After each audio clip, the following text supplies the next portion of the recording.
இஸ்லாமியத்தில் ஜாதி வேற்றுமை இல்லையா? இஸ்லாத்தில் ஜாதி வேற்றுமை இல்லையா அப்படின்னு கேட்குறாங்க. இல்லை தான். இஸ்லாமிய மார்க்கத்தை பொறுத்தவரையிலையும் இதில் உள்ள சிறப்பம்சமே எந்த விதமாக மனிதனை பிறப்பின் அடிப்படையில், நிறத்தின் அடிப்படையில் அல்லது ஒரு மொழி, இனம் என்று எந்த வகையிலையும் உயர்வு தாழ்வு கற்பிக்கக்கூடிய மார்க்கமாக இஸ்லாம் இல்லை. இஸ்லாம் அனைவரையும் சமம்னு சொல்லுது. இப்போ இன்னைக்கு சமூகத்தில் கூட பல்வேறு வகையில் இவர் சிறந்தவர், பிறப்பால் இவர் சிறந்தவர் நினைக்கிறாங்க. வெள்ளை கலரில் இருந்துட்டா இவர் சிறப்பு அப்படின்னு நினைக்கிறாங்க. வெள்ளை கலருக்கு ஒரு சிறப்பு, கலருக்கு சிறப்பு இருக்குன்னு நினைக்கிறாங்க. இது எல்லாத்தையுமே ரசூலுல்லாஹ் உடைச்சிட்டாங்க. நபிகள் நாயகம் தம்முடைய இறுதி பேருரையில் மக்களுக்கு சொன்ன செய்தியே லா ஃபதுல லி அரபியின் அலா அஜமியின். ஒரு அரபி மொழி பேசுபவருக்கு அவர் அரபி மொழி பேசுகிறார்கிற காரணத்தினால் எந்த சிறப்பும் இல்லைட்டாங்க. நீ அரபு மொழி பேசு, அரபு மொழி அல்லாத வேறொன்றை பேசு, நீ வெள்ளை கலராக இருந்துக்க, கருப்பாக இருந்துக்க, நிறத்தின் அடிப்படையில் சிறப்பு இல்லை, பிறப்பின் அடிப்படையில் சிறப்பு இல்லைட்டாங்க நபிகள் நாயகம். சிவப்பா இருந்தாலும் சரி, அதனால உனக்கு இந்த சிறப்பும் இல்லை. சிறப்பு என்பது நீ எவ்வாறு நடந்து கொள்கிறாய், உன்னுடைய செயல்பாடு என்னவாக இருக்கிறது, அதை வைத்துதான் கடவுள்கிட்ட நீ சிறப்பு பெறுவாய். செயல்பாட்டை வைத்துதான் ஒரு மனிதன் சிறப்பு பெற முடியுமே ஒழிய நிறத்தை வைத்து அல்ல, மொழியை வைத்து அல்ல, பிறப்பை வைத்து அல்ல. இது நபிகள் எங்களுக்கு சொன்ன கோட்பாடு. அதை நாங்கள் உறுதியாக நாங்கள் நம்புகிறோம். அதனால தான் நீங்கள் இன்னைக்கு சமூகத்தில் பலவாறு இந்த ஏற்றத்தாழ்வை கற்பிக்கிறாங்க. சின்ன சின்ன விளையாட்டுகளில் கூட இந்த ஏற்றத்தாழ்வை உள்ளத்தில் விதைக்கிறாங்க. இப்போ ஒரு 2 கலரை காட்டி, கருப்பு கலர் வெள்ளை கலர் 2 கலரை காட்டி எந்த கலர் சிறந்ததுன்னு கேட்டால் ஆட்டோமேட்டிக்காக மக்கள் பதில் சொல்கிற அளவுக்கு தயார்படுத்திட்டாங்க. என்ன, வெள்ளை கலர் தான் சிறந்தது, வெள்ளை தான், வெள்ளைக்கு ஒரு சிறப்பு இருக்குல்ல. அது என்ன, வெள்ளைக்கு எப்படி சிறப்பு வரும்? வெள்ளைக்குன்னு என்ன சிறப்பு இருக்குது? கருப்பு ஒரு கலர் என்பதை போல வெள்ளை ஒரு கலர், அவ்வளவுதான். அதனால தான் நீங்கள் பார்த்தீங்கன்னா இந்த கேரம் போர்டு பாருங்க, கேரம் போர்டில் 3 கலரில் காயின் இருக்கும். ஒன்று வெள்ளை கலர், கருப்பு, சிவப்பு. சிவப்புக்கு எத்தனை பாயிண்ட்? சிவப்புக்கு எத்தனை? நடுவில் சிவப்பு வைக்கிறாங்களே, ரெட்டு 50 தான் சொல்லிட்டார், 50 பாயிண்ட். வெள்ளைக்கு எத்தனை பாயிண்ட்? அவர் கேரம் போர்டு தான் விளையாண்டுட்டு இருக்கிறார் போல இருக்கு. அவருக்கு வெள்ளைக்கு எத்தனை பாயிண்ட்? 20 பாயிண்ட். பிளாக்கு கருப்புக்கு வெறும் 10 பாயிண்ட். சினிமாவில் சும்மா பாட்டு எழுதுவாங்க. அப்ப நீங்க பாத்தி அப்படி சொல்லுவாங்க. ஆனா அது பாட்டுக்கு ஒரு ரசனைக்கு. யதார்த்தத்தில் மக்கள் என்ன எப்படி தயார்படுத்துறாங்கன்னா, சிவப்பா இருந்தா 50,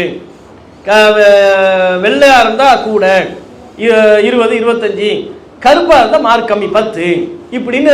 கேரம் போர்டில் செஸ் எடுத்துக்கோங்க, செஸ் போர்டு எடுத்துக்கிட்டாலும் கருப்பு வெள்ளைன்னு 2 இருக்குது. ஃபர்ஸ்ட் யார் விளையாடணும்? வெள்ளை தான் ஃபர்ஸ்ட் மூவ் பண்ணணுமா? ஏன்? அதெல்லாம் சின்ன சின்ன அடிப்படையில் நம்ம எல்லாம் மேலை நாட்டவர்கள் சின்ன சின்ன விஷயத்தில் நம்மள அந்த எண்ணத்தை உருவாக்குறாங்க. வெள்ளையே ஃபர்ஸ்ட் மூவ் பண்ணியே, வெள்ளை கலர் இருக்கிறான்ல அவனுக்கு தான் முதல் உரிமை. அப்போ நீ வரிசையில் நிற்ப, ஒரு வெள்ளையன் வர்றானா அவனுக்கு நீ முதல் வரிசையில் இடம் கொடுங்கிற அந்த எண்ணத்தை நமக்கு உருவாக்கலாம். அப்போ வெள்ளை என்றாலே ஒரு விதத்தில் அது சிறப்பு, அதுதான் கூடுதலான சிறப்பு தன்மை கொண்டது அப்படிங்கிற இந்த பிறப்பின் நிறத்தின் அடிப்படையில் அந்த ஏற்றத்தாழ்வை உள்ளத்தில் உண்டாக்குறாங்க.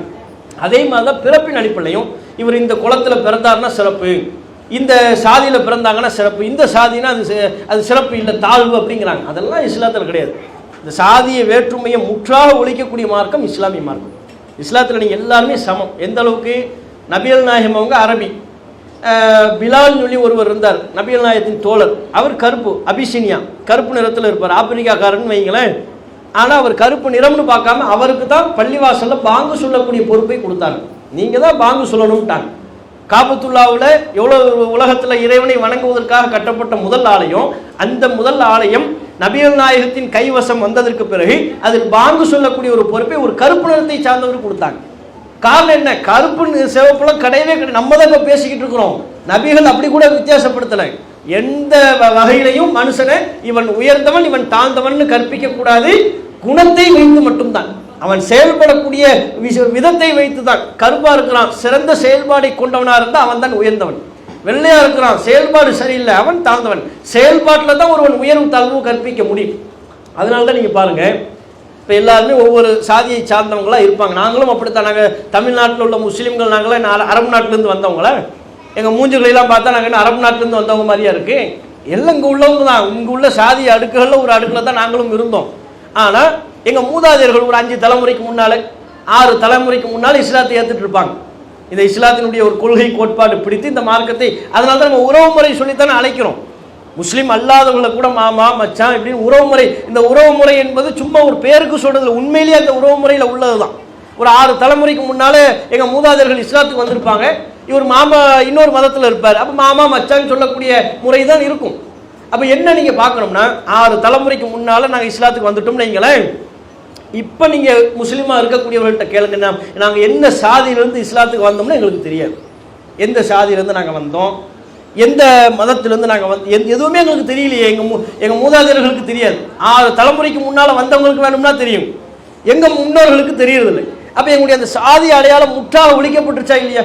இஸ்லாம் அந்த அடையாளமே உள்ளத்துக்குள் வைத்துக்கொள்ள கூடாது என்கிற அடிப்படையில் எங்களை உருவாக்கிருச்சுல. அப்போ தமிழ்நாட்டில் இருக்கக்கூடிய முஸ்லீம்கள் ஒரு சிறந்த உதாரணமாக இருக்கிறாங்க. எதற்கு? இந்த தீண்டாமை இஸ்லாத்தில் இல்லை என்பதற்கொண்டான எடுத்துக்காட்டான். தீண்டாமை இஸ்லாத்தில் கிடையாது, பிறப்பின் அடிப்படையில் ஏற்றத்தாழ்வு கற்பிப்பது இஸ்லாத்தில் இல்லை. அதனால தான் அந்த சாதி அடையாளம், அந்த சமம்ங்கிற உணர்வு வரணும் என்பதற்கு தான் நீ என்ன சாதிங்கிறதெல்லாம் மறந்துடணும். அது என்ன அந்த சாதியை நான் அந்த சாதின்னு எந்த சாதின்னு ஒரு உயர்வு தாழ்வு கற்பிக்கிற அந்த விஷயத்தில் நான் உயர்ந்தவன், இந்த சாதியில் பிறந்தவன் அதனால் நான் உயர்ந்தவன், இந்த சாதியில் அவர் பிறந்தார் அதனால் அவர் தாழ்ந்தவர், உயர்வு தாழ்வு கற்பிப்பதற்கு சாதி அடையாளத்தை தூக்கக்கூடாது என்கிற ஒரு பயிற்சியாகத்தான் இஸ்லாம் எங்களை உருவாக்கி வைத்திருக்கிறது. எங்களில் யாருக்கும், தமிழ்நாட்டில் உள்ள எந்த முஸ்லீமுக்கும் நாங்கள் எந்த சாதியிலிருந்து இஸ்லாத்துக்கு வந்தோம்னு எங்களுக்கு தெரியாது. இப்போ புதுசாக வந்திருந்தா அவருக்கு தெரியும். போன தலைமுறையில் வந்திருந்தாருன்னா அவங்க எந்த மதத்திலிருந்து வந்தாங்க, எந்த சாதி அடுக்கிலிருந்து வந்தாங்கன்னு அவங்களுக்கு தெரியும். அவங்களுக்கு ஒரு 5-6 தலைமுறை ஓடிடுச்சுன்னா தெரியாது. அப்போ இப்படிப்பட்ட ஒரு நிலை தீண்டாமை இஸ்லாத்தில் இல்லை என்பதற்குரிய ஒரு எடுத்துக்காட்டா நாங்கள் இருக்கிறோம். இஸ்லாம் எங்களை அப்படி சொல்லியிருக்கோம்.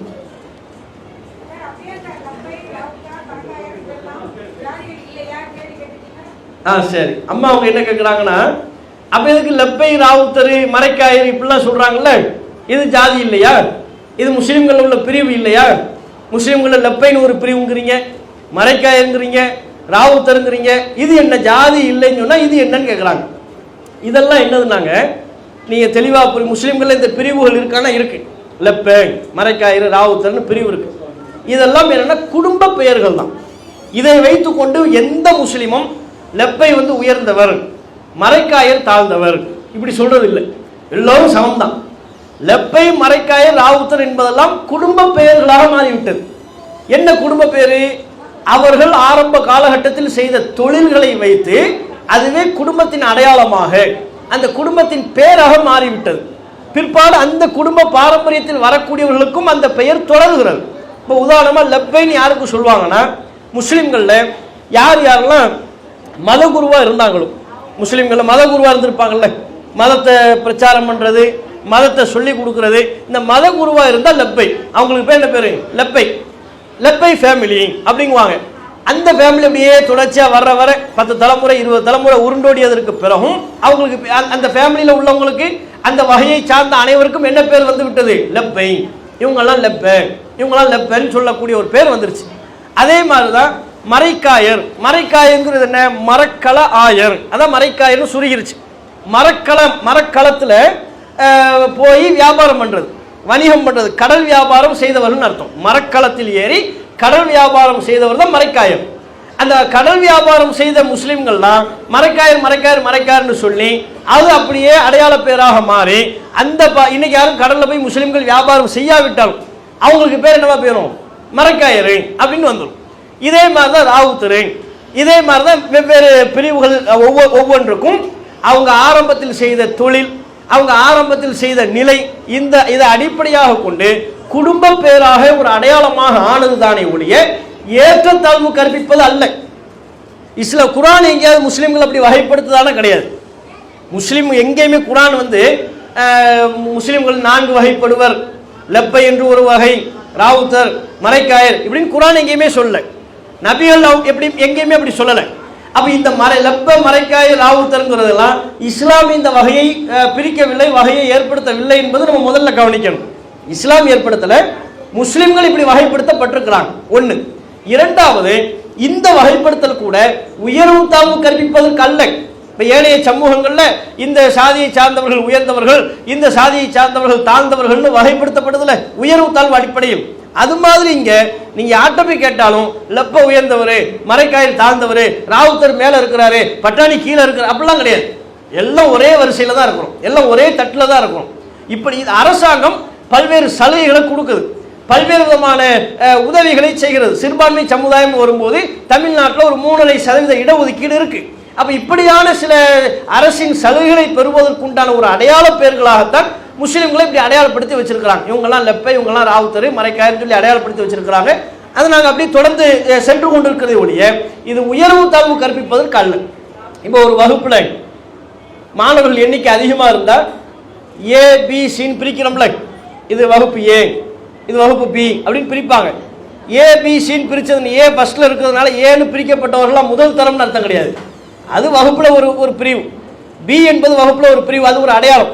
பிற்பாடு அதுவே அந்த அடையாளமே அவங்க பெயரோடு தொற்றிக் கொள்கிறது, தொடர்கிறது. அப்படியான ஒரு வகைப்பாடுகளாகத்தான் இந்த லப்பர் ராவுத்தர்லாம் இருக்க ஒழிய இஸ்லாம் அப்படி முஸ்லிம்களை வகைப்படுத்தல. இந்த வகைப்படுத்தலில் கூட உயர்வு தாழ்வு கிடையாது. இவர் உயர்ந்தவர், இவர் தாழ்ந்தவர் என்கிற இந்த வகைப்படுத்தல் கொஞ்சம் கூட இல்லை. அதை நம்ம புரிஞ்சுக்கணும். அல்லாஹு அக்பர், அல்லாஹு அக்பர்.